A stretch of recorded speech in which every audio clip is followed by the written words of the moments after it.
On the stage. By the way, Jarrett is a little bigger right now than what you've seen on the screen. Ladies and gentlemen, let's give a nice, warm 20th anniversary Quantum Leap welcome to Michael Gregory again. There you go. The lovely Miss Jane Sibbett. She told me to pronounce it like a frog. Sibbett. David Newsom. The grown-up Jarrett Lennon. The lovely and gracious Carolyn Seymour.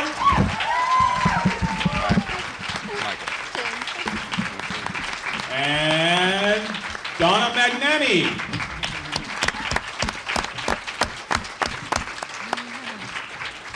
I'm missing one more. Okay, very good. Thank you very much. Welcome, everyone, to your appreciation society here. Michael, we've talked to you in the last panel. You had some fantastic stories to tell. The audience loved it. I've worked with Miss Seymour before over in Germany for an event. It was a Star Trek related event when she was, of course, a Romulan.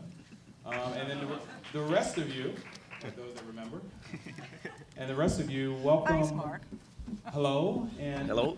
If you could just start off by telling the audience who, what, and, well, they don't need to know who you are. We all know who you are, but what you've been doing, your relationship to Quantum Leap, and what has propelled your career even further after Quantum Leap, which I'm sure it did.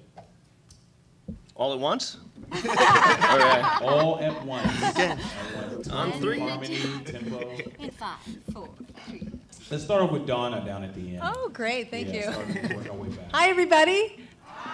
I don't have a Russian accent, and I don't have prosthesis on today.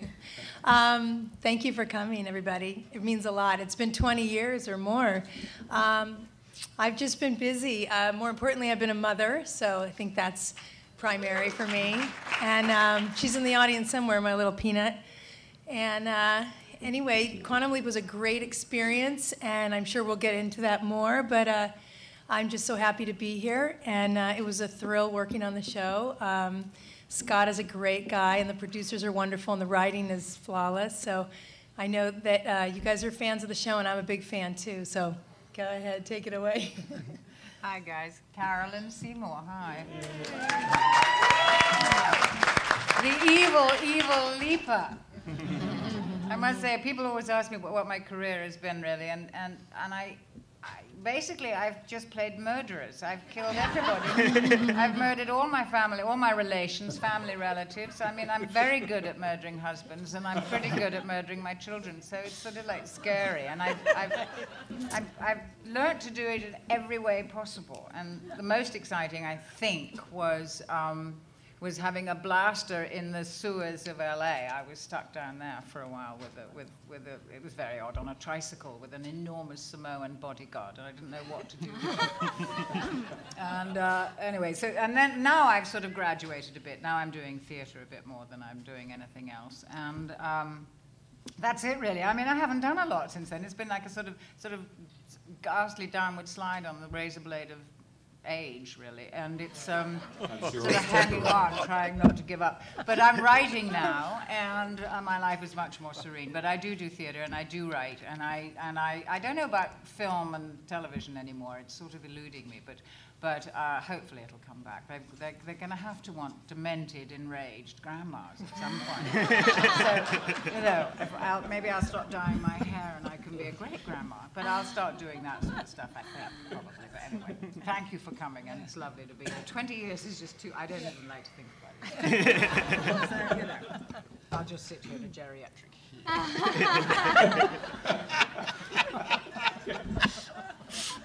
Okay, remember the last cycle we had? Enjoy, follow that. Yeah, that's a tough one. Thank you for the setup. Hello, all. I came from an interesting perspective on this one. I was a fan of the show, but I was also 8. So being a child actor on the sets gives you a fun angle because you don't necessarily have a lot of the preconceived notions about some of the cast members. And a lot of people who may be well known to most people when you're a kid, they're just someone you're working with. So that was kind of nice on this show and many others to get to meet this cast and just meet them as people. And I had a blast on this show for that very reason. They were wonderful people to work with. I especially had great memories of Charles Rocket, who I worked with years later. And again, I had no clue who he was at the time, which gave me a great angle on him. And that's someone I definitely deeply miss. But my career went on after this show, which this was an exciting one for me. As I said, I was a fan. I had the good luck of having done several shows I was fans of beforehand. So that was good for me. And the show, I watched every episode before and after that with great excitement. Last few years, I've refocused my life on my family and more stable, regular work, which is very odd for me. I still have, you may sympathize, I still have the dreams. You walk on the set that day and no one's handed you a script and you're just expected to perform.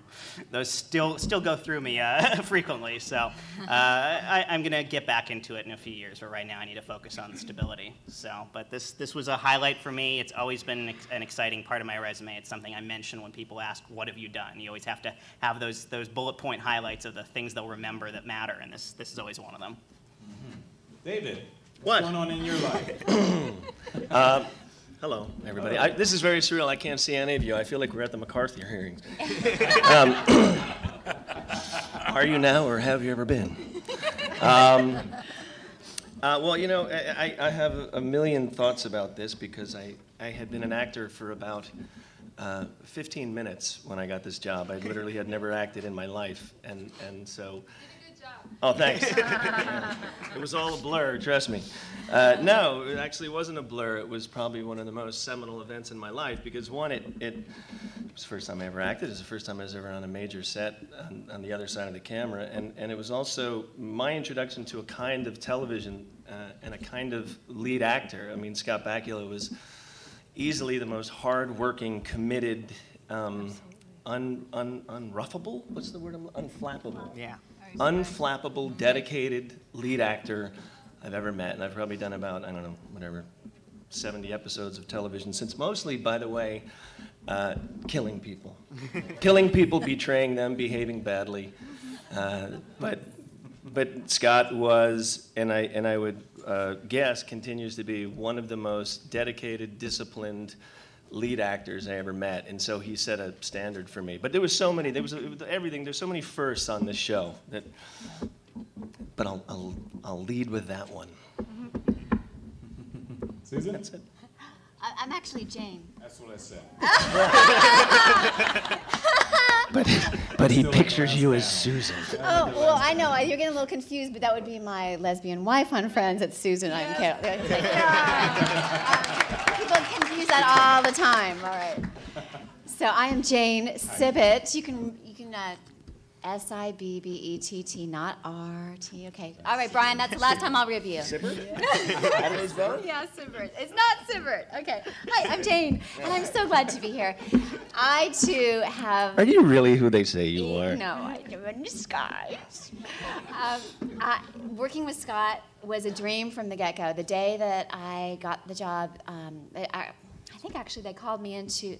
The same day that I read, I was called into wardrobe. And from wardrobe, I think this was standard procedure. I don't think it was just for blondes. I was sent down to the set to meet Scott, that he always liked to meet his guest stars before they worked with. Is that right? Did you guys do that? Different story. On me. Too special. Well, it worked out great, perhaps because it was such a difficult episode being handcuffed to Scott Bakula for 10 days, that he had to make sure that he could hang with someone like that for so long and go through literally the mud.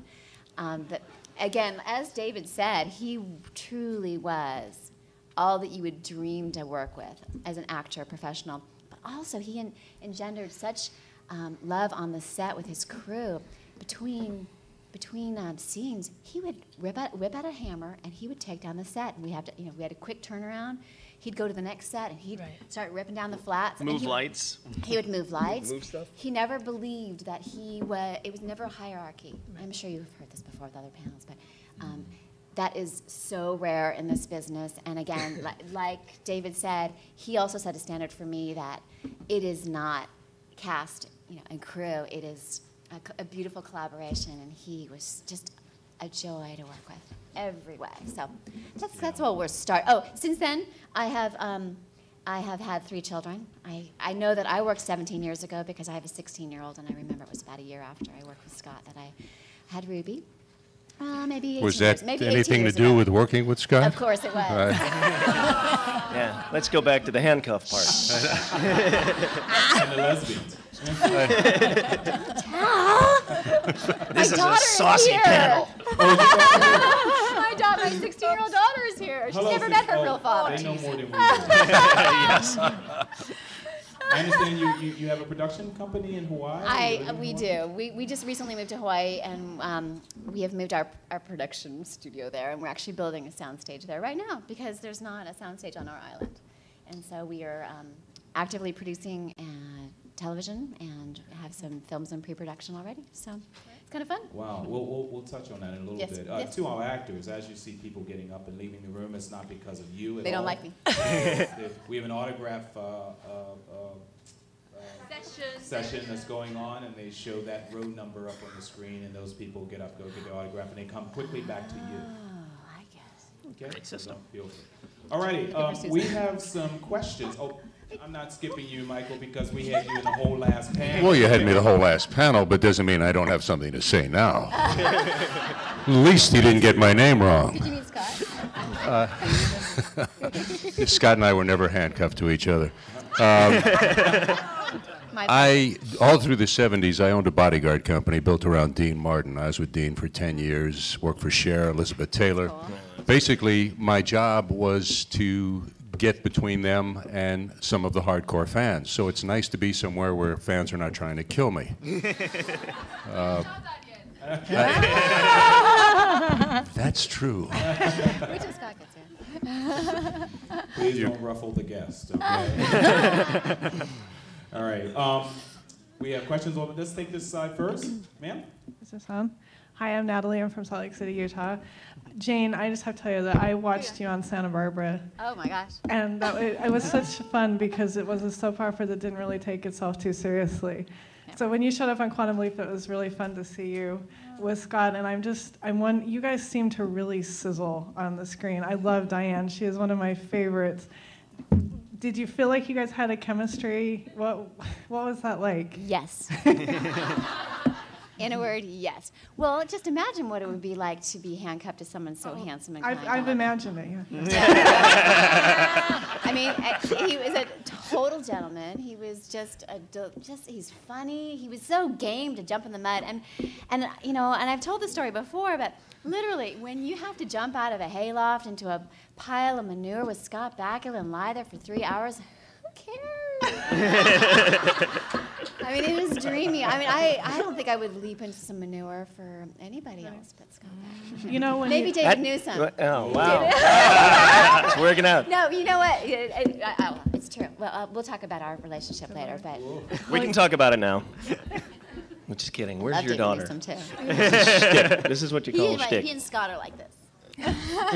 You know, when you pulled him into the telephone booth, you almost broke his ribs with the gun. Have you heard him tell that story? He's all bruised from the prop gun. Oh baby, buck up. That's what I say, man up. Yeah, I heard that. You know, and then after day one with those handcuffs, I went home. My wrists were so swollen from the handcuffs. You know, because we went for it. They actually had to build me rubber handcuffs because they were so swollen. Scott, you know, of course, made sure they put ice on him. But, you know, we were handcuffed the whole time, so, baby. Now, I do remember that. That's funny. I hadn't thought of that in a long time, but it was real good. But she still carries the handcuffs. Yes. You know, I actually almost asked the prop person, can I have these, please? I've never been handcuffed since, but boy, was it a joy. Highly recommend the handcuffs. And you can tell one hell of a day. All we were talking about in the last panel were breasts. Isn't that right, Michael? I have nothing to say about breasts. David, however. Yes, Next question. That way. Good morning. Thank you for all coming out here. It's been a treat to see each and every one of you. This, however, is for Jane. Jane, I fell in love with you watching you on Herman's Head many, many years ago. Oh, and you were still an incredibly beautiful woman. So Oh, bless you. I'll see you later on. Okay. All right. Bring your handcuffs. Okay, this convention has been officially canceled due to sexual content. No disclaimer on the screens and nothing. Janine, go for it. Canceled or just lock the door? Well, I want all the women up there, so okay. Janine. Hi guys. Michael, I thought you looked great in that clip that was shown earlier on you with Terry Hatch. You looked great. Really nice. And so did she, huh? I'm not interested that way. Fortunately, I still am, darling. Jane, I thought you were so funny in that episode. It was so great. I would have loved to have been a so funny character, so strong. But she had a nice heart, you know. So that looked like a great lot of fun. It was. I think it's important for the panel to know who you are and the thing about the Social Security number, so please let them know. No one's never going to let me forget that, Anna. She actually answered the question, what was Sam Beckett's Social Security number? She knows it. Hardcore leaper. Hardcore. Our fans are very knowledgeable about everything that you guys do. We have all of your addresses, your former telephone. We know your ex-boyfriends and girlfriends. I've been a fan since the age of 9, and I've been watching it 18 years. Blimey, I chose my age. I'm sorry. I'm just getting tongue-tied a bit because I think David's quite cute. One for me. Sorry, I get a bit tongue-tied. Work it out. You're doing great, by the way. How did you feel playing like Sam Beckett's brother? And Jarrett, I just thought, you so cute. One for me, too. Yeah, and... it's a clean sweep. Yes. And Carolyn, I have seen you in something where you haven't played a murderer. I saw you in something where you played a stripper in the 70s. Steptoe and Son. Yeah, that's all I ever played in the 70s, was strippers. Yeah. I took my clothes off a lot in the 70s. It was a requirement in England in the 70s to remove your clothes. That sounds about right. Yeah. I just thought, I didn't even realise it was you until I went, wait a minute, isn't that? And I sat down, I was like, oh my goodness. Yeah. And I've got to ask you, Donna, what was it like to kiss Scott? I've got to ask that one. Fantastic. Oh. You take it. We got that one. Well, it was my first kiss, so. Okay, no, it wasn't my first kiss. A child in the audience. We have to keep this G-rated, people. Kind of late now. It was really professional. Okay, let's just keep it at that. Right. We talked about it before, and he wanted to know, if we wanted to take some breath mints. And we did. And it was kind of a rough situation, if you remember. So we had to take that over and over, and the director really wanted to keep taking that take. And I'm like, oh, mackerel. Lots of lipstick redos. And it was good. It was professional. Okay. I'll keep it at that. Thanks. And David, what was it like to play Sam's brother, then be part of the Beckett family? It was actually, well, first of all, I didn't know anything about the show, so I didn't know the lore that sort of attended, the relationship between the two brothers. So I kind of just read the part and got it, and I had really long hair when I got the part, and I showed up for work and they shaved my head, and I thought I was going to die. I shaved, yeah, with a zip all the way down, and because I had just gotten out of, I was the Navy. I had just gotten out of the Navy, and I was gonna, then he leaps into the body of a guy under my command as a SEAL platoon, and SEAL squad, sorry. Anyhow, but it was such a completely realized production, and the world of it was so, it's funny because when I think back about that show, I used to work crew, and I'm very respectful, and now I produce, so I work on that side of the camera as much, if not more. But I don't remember it. Like, all I remember is that reality. All I remember is the farmhouse and working on his basketball shot and the basketball game, and then being out in, we were out in Corona del Mar, and we shot all those Vietnam sequences, and it was so, such a beautifully realized production, and Scott was so intimately involved. Everybody was so intimately involved with the creation of that family that it made it, I literally had no experience in front of the camera, and it made it seamless. It was actually really seamless and really easy, and I bought into everything right off the bat. And that was something that they did so well, I think, in general on that production. I'm kind of amazed by it now, because television really has changed. And it's not that there isn't money, and it's not that there aren't great productions, there are. But there was a way. And first of all, there was the time that they could take, and they don't, shoot 18 hours a day now, and they control overtime and all those kind of things more. But it was seamless, and it was great. It was really, in a way, a great thing for me, because it set the bar really high, and in a way, a terrible thing, because I was like, oh, it's not all like this. But it was I really couldn't give it enough hyperbole. I mean, it was a pretty seamless experience. It all felt like it was happening. And I went and trained with Navy SEALs and did Navy SEAL training before I shot the next episode. So that was really intense. That was really difficult, but it was really real. Yeah. I just got to say, I think that's one of my mum's favourite episodes, because my mum had a brother called Tom, and he died. And so when Sam went back to save his brother Tom, so my mum was always like, she went, she always brings a tear to her eye, and so. Yeah, that's great. Thank you. Thank you. Gentlemen on the other side of the room. Thank you. You all seem very, very accomplished, and it's wonderful that you're all here. Thank you so much for being here. Being a performer, I feel like must be an exercise in multitasking, I imagine, beyond just performing, the number of things that you often can do offset. David was saying that he had worked on crew, and now he's producing. Jane is in production. Carolyn's writing. And I was just curious, beyond performing, what you do to balance your time these days as well. Because I always find that really interesting to see kind of what the other side behind the performer is. That's all.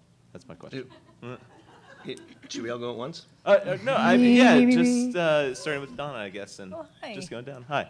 How are you? Good. How are you? Now, what is your name? My name's PJ. Hi, PJ. Hi. Are you a performer too? I am. Yeah. All right. It's a daily task of balance, and seriously, not to get too out there, but mind, body, and soul, right? Keeping it together spiritually, keeping it together with our body, just like everybody else, just like you, just like all you folks out there. We just do it. You go to your job, we go to our job, but in the interim, we got to keep it together and keep it healthy, because once you get on set, it's demanding. Getting up at 4 o'clock in the morning, getting on set, sometimes 4-hour makeup, and then in between the takes, you have to keep it together and not fall asleep in your trailer, and have it together. And we work out. I work out. I actually teach fitness. I've been a professional dancer for 25 years. So I've been doing that, and I choreograph, and I do fitness, and that's my life, really. If I'm not working out or dancing, I feel unbalanced. Cool. Oh, yeah. Me too, I guess. It's like... What have you been writing, for instance, recently? I'm writing 2 screenplays. I mean, and I've written some short stories, but the screenplays I had this extraordinary Russian grandmother who was a courtesan, really, basically a sort of upper class call girl. But she was an amazing human being, and she was odd and extraordinary and eccentric, and lived in Russia, and lived in was part of the royal court in Russia, and then ended up in London through various circumstances, and H.G. Wells and stuff like that. And then she died, and the death is what I'm writing about, because it was a complete black comedy. So that's one screenplay, and I already have somebody who wants to produce it, and I can't quite finish it. It's really interesting, because I know if I finish it, then I have to put her away, and I don't want to do that, because it was 35 years ago that she died. But I'll finish it. And then there's another one about the 5 women in my life that really shaped me, and I find that one more difficult because it's mostly to do with my mother and my other grandmother, both of whom were extraordinarily powerful women, and also very funny. My whole life is threaded with humor. And I also have a passion for the theater, and when you have to get up and do a honking great lead on, in the theater, you have to stay in shape. So I guess that I try and keep my brain functioning, because with the demise of every hormone in my body is the demise of every brain cell. And I live in terror of not being able to remember my lines. And so I have to do something every single day that encourages the regrowth of brain cells, which is sort of difficult when you're not working. So I do a lot of crosswords. I do a lot of sort of games with my brain. And I garden a lot, and I hike 5 miles a day. Normally, I can't right now because I have a broken leg. But I garden a lot, and I cook a lot, and I cater, and I do all sorts of things, really. I mean, I don't have a very stagnant day. My day is not, if I sit down by 8 o'clock, I'm doing well, and that's usually to eat something. So, that's how I keep going. Cool. For me, the majority of my career was in my childhood. So there's an interesting balance there, because there's a lot of Screen Actors Guild regulations around the number of hours we're allowed to work each day and the schooling time. So typically, depending on age, it was 8 or 9 hour maximum work days, and 3 hours of that had to be on-set schooling.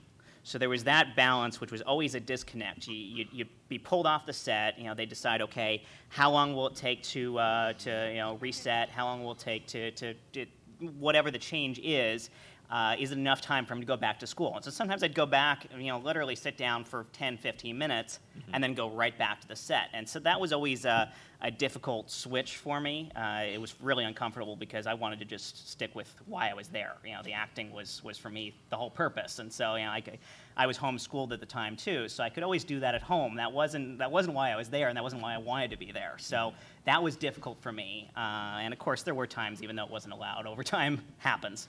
And again, for me, that was why I was there. I enjoyed that.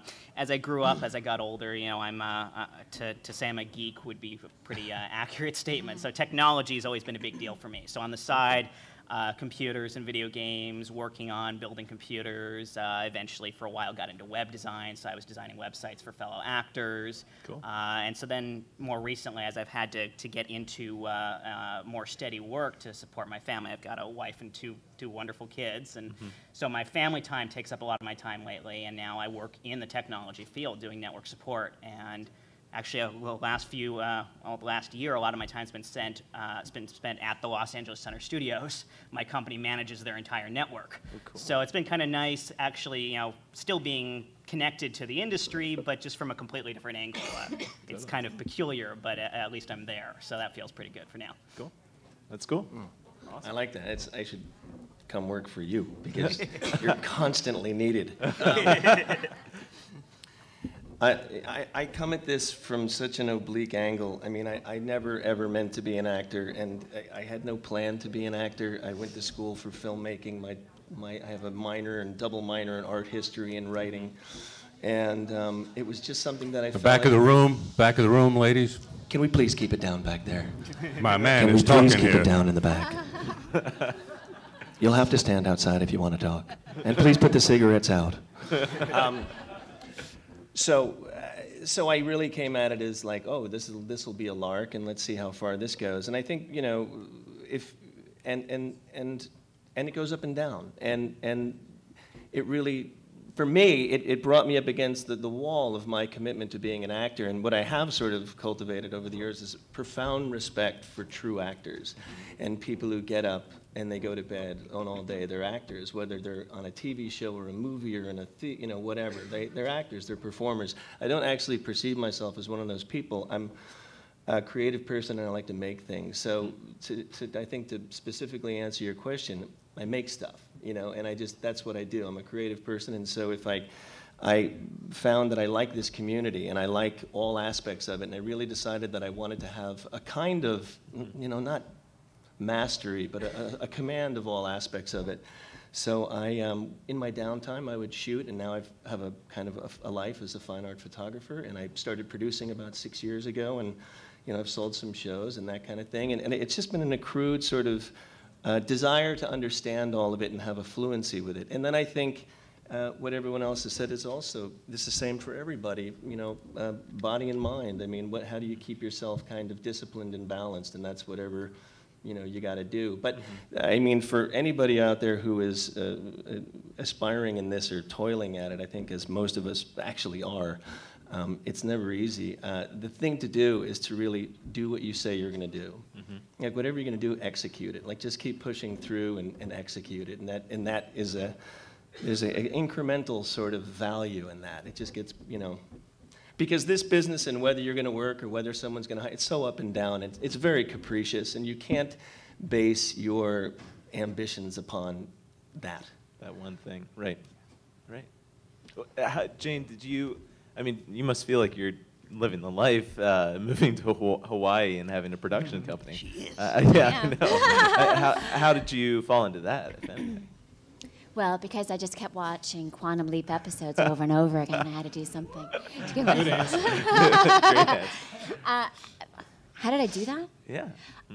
I firmly believe that life is too short not to completely go for all your dreams. Mm-hmm. And that was one of my husband's and my dreams, that we would someday live in Hawaii, and we wanted to do it before our eldest graduated high school, because we wouldn't leave her behind. Right.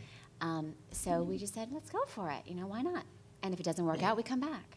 Right. So we had a wonderful opportunity to do a movie with David Newsom, where my other best love scene was in that one too.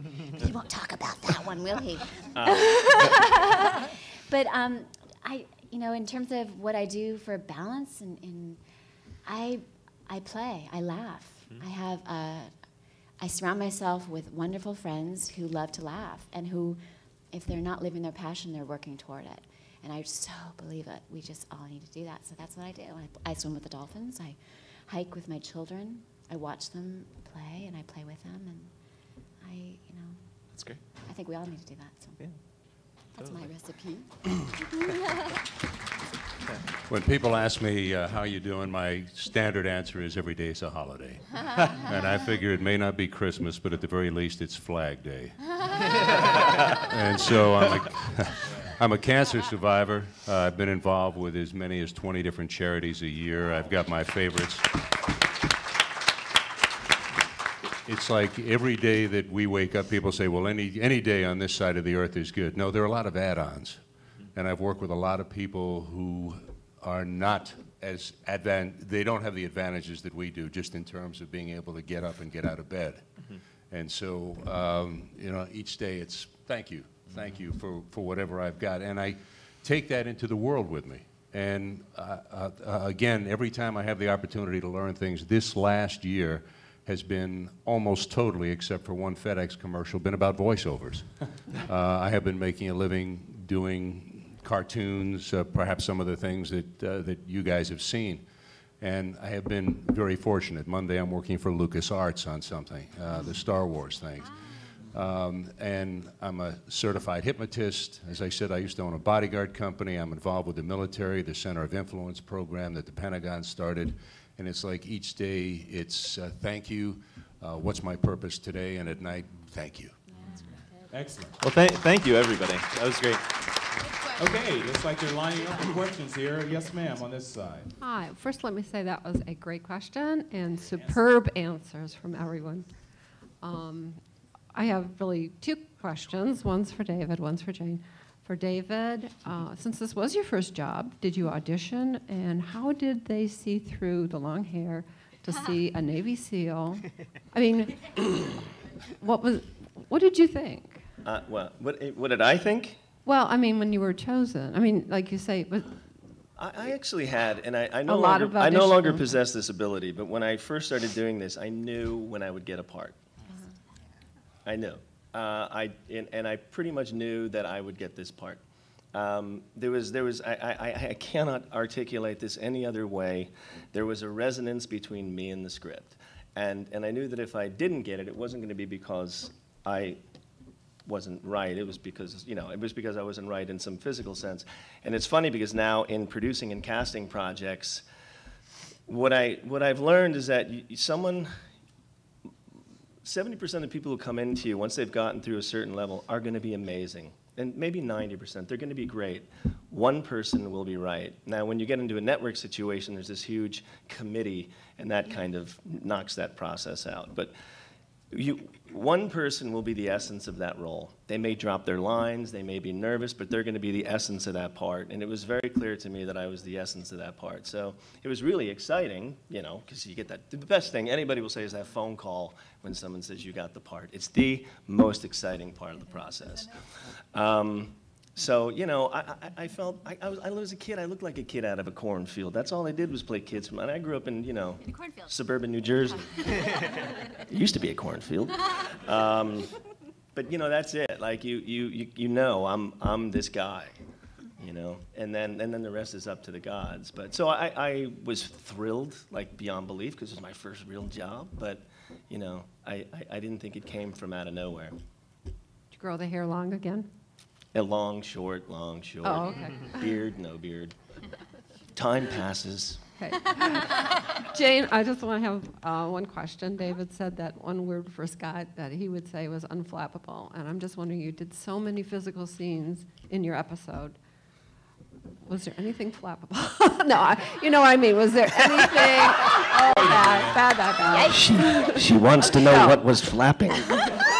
No, was there anything that, kind of... That threw Scott? Well, like I said, there was a lot of physicality on your part, too. That threw Scott? Demanding Is that what you're asking? Yeah. Was he flappable? No, he was unflappable. Okay. Just in every way. I don't think if you were to talk to the crew, he would ever lose his temper. He was always well rehearsed. He had reams of scripts. That sitting by waiting for his approval. It's not approval. I don't know if he had approval, but I remember that, you could see it outside of his Winnebago on the windows, scripts. And he said, I'm, working on next week's episode and that kind of thing. So, I actually always thought he put him in the Winnebago window just to show off. Maybe. Could be. I think he's flappable. Look at what we're doing.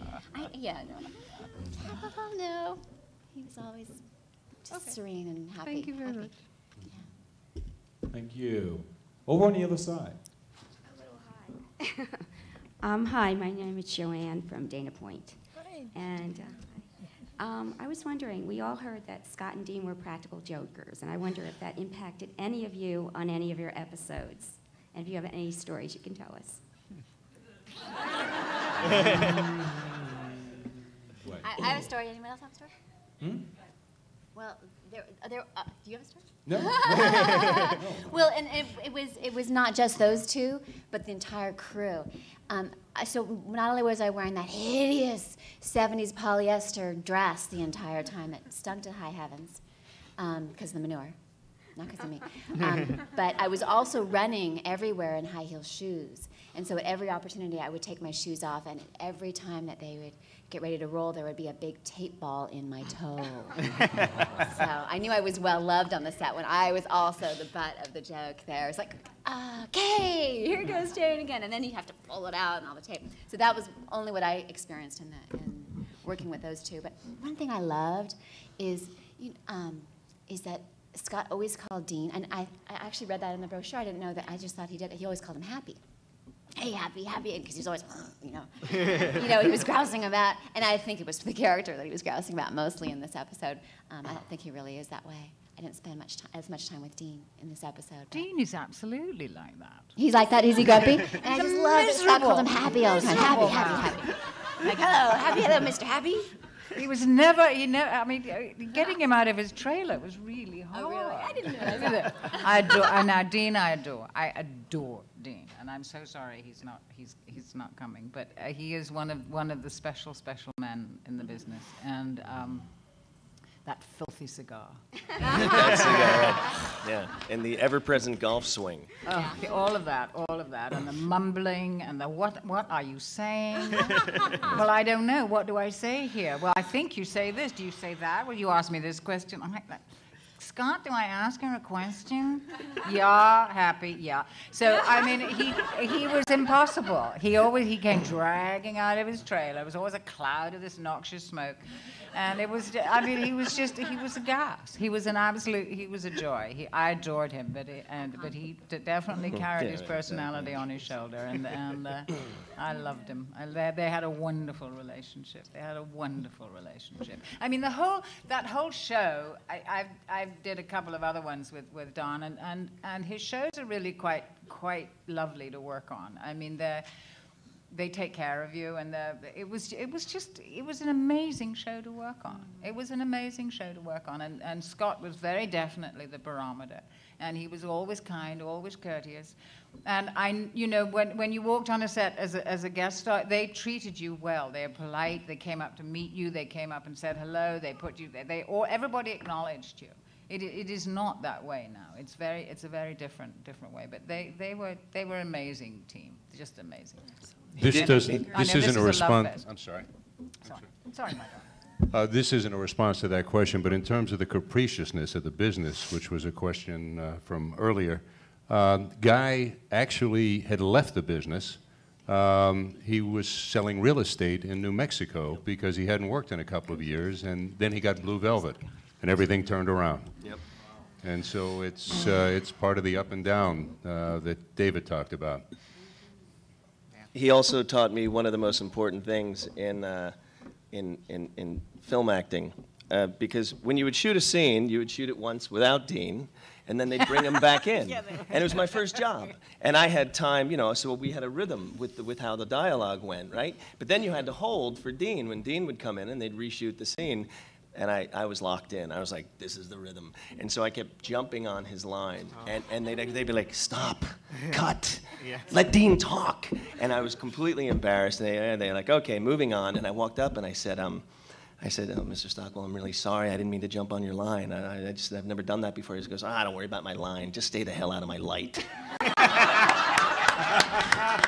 And that has served me incredibly well.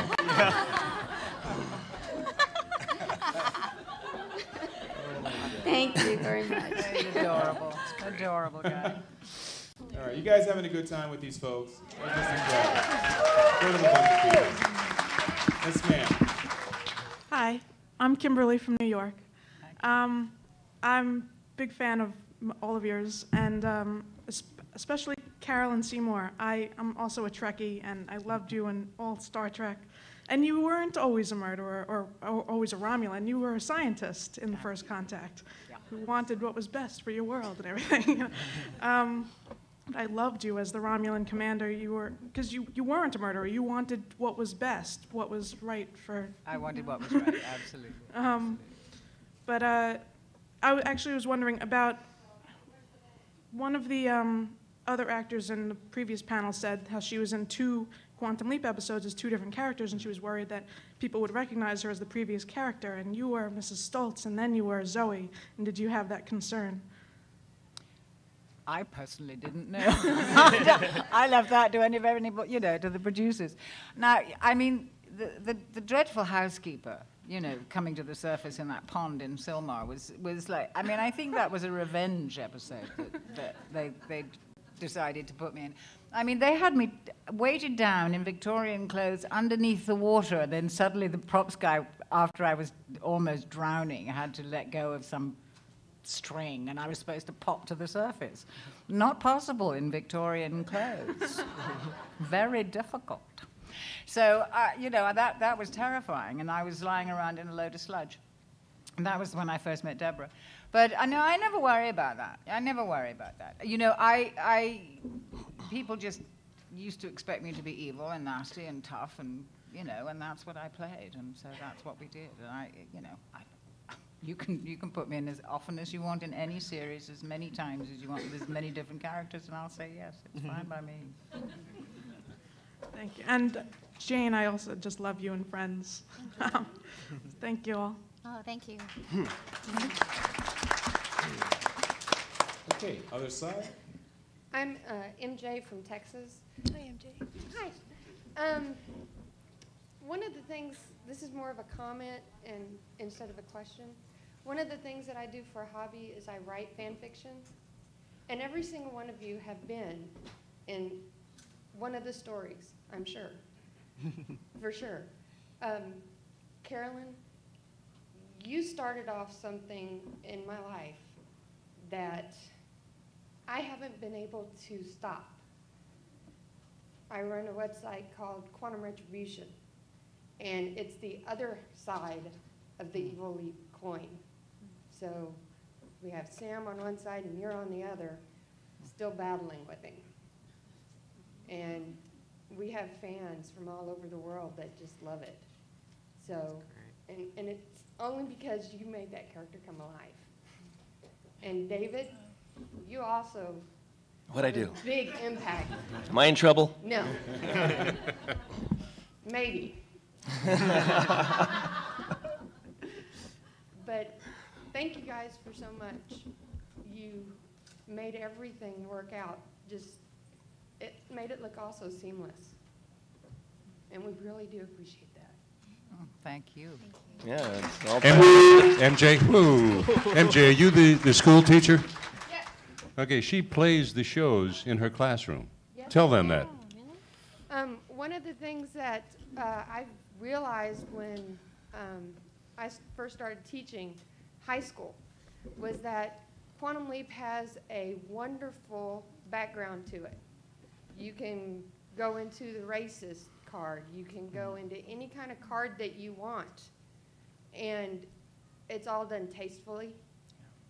And there's so much heart in it that the kids look at it and they go, no way would I get into a dress like he just did. Yeah. Or no way would this ever happen, and yet it did happen in reality. And this is a way for them to go back and forth and see it happen. Mm-hmm. And I make them do all kinds of things with it. And when it comes to school, you have to find ways that will catch the kids' attention. And you guys definitely do that. Oh, Donna, you're obviously one of those magical teachers. Yeah. Thank you. Wonderful. Thank you. Wonderful. Creative. Yes, ma'am. Go ahead. My name is Melissa, and I'm from Virginia. And Mike, I want to thank you again for what you had said earlier on the previous panel about what you do with the military and everything. And again, thank you. David, this question is for you. I appreciate our military, and when you had mentioned earlier that you had went through some of the real Navy SEAL training and all, can you elaborate on that and what it was like for you and how it impacted your life? Because I love the SEALs, and how it impacted your life.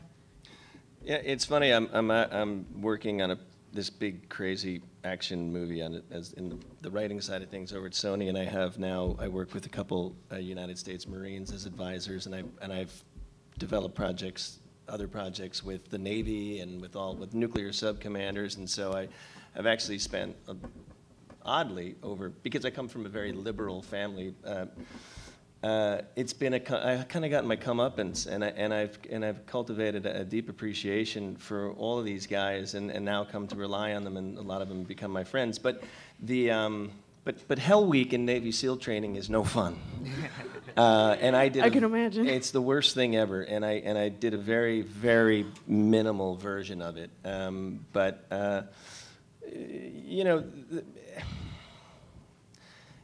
I think it's just the same lesson over and over again. Just anytime you have a preconception about anything, you're going to get your butt handed to you. And the Rich, who was my advisor on that, and the guy who took me through training, and Don gave me a bunch of books, and then introduced me to a bunch of guys to work with. I was just completely humbled by the whole thing. I was humbled by their intelligence. I was humbled by their commitment. I was humbled by their eagerness to teach, and not teach in an authoritative way, but in a very empathetic, the idea of working as one mind, and also getting yourself tuned to such a point that your body can get through what you have to do, and your mind can get through what you have to do. It's kind of something that is really useful for this business. And life, I think. In fact, the guys that I'm working with now think, they say everybody should do 2 years of military training. Doesn't matter what your political point of view, doesn't matter, just so you understand. So, you know, and you could serve in that in a variety of capacities, obviously. But, you know, it's not, I mean, life gives you what you're supposed to get and not always what you want to get. Like I said, I came into this town with a very strong opinion about all that, and I don't have that opinion anymore. I've been completely humbled by these guys, and I'm constantly impressed by their intelligence and their discipline, and they're funny. They have really dirty jokes for everything, don't they? Did I answer your question? Yes, and all of you, thank you for your time and thank you for coming here. We also appreciate all of you very much. Thank you. And on that note, you'll get to appreciate them even more when you can get closer to them, within 6 inches at least, across the table, as they work their way out to the next autograph session. But we'd like to give our heartfelt thanks to what you guys have done. The reason, like we said, and we continue to say, the reason that we are here is for you guys and what your contribution was to Quantum Leap. So we're happy to hear these stories, and we would love to hear more. But we're on a schedule, and I have people there that are telling me no. Okay? So without any further ado, let's say goodbye or see you later. Thank you, guys. To our current guest star panel, Michael Gregory, Sibbett, Ms. Sibbett, David Newsom, Jarrett, Lennon, Carolyn, Seymour, and Donna, Magnani. Magnani. Everybody say it. Magnani. Magnani.